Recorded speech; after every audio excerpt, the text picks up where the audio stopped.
Prime lens versus zoom lens. Which one should you buy? Have you ever wondered why some photographers carry multiple camera lenses, while others use just one? The answer lies in choosing the right type of lens. The two most popular options are prime lens and zoom lens. Both are excellent, but they serve different purposes. Let's break it down.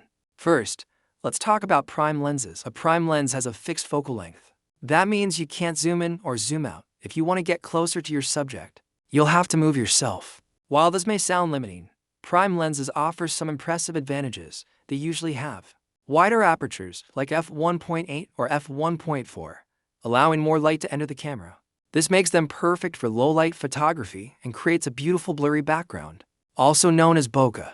They're also known for producing sharper images and are often smaller and lighter than zoom. Now, let's look at zoom lenses. A zoom lens allows you to change the focal length without changing the lens itself.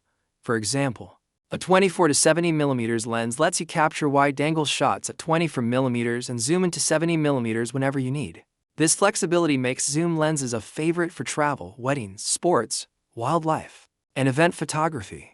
Instead of changing lenses, you simply rotate the zoom ring and adjust your composition instantly. So, which one should you choose if you love portrait photography, want better low-light performance, and enjoy creating beautiful background blur?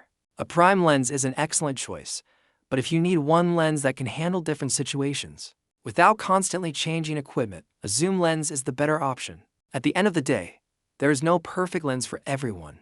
A prime lens gives you outstanding image quality and creativity. A zoom lens gives you flexibility and convenience. The best lens is the one that matches your photography style and helps you capture the moments that matter most.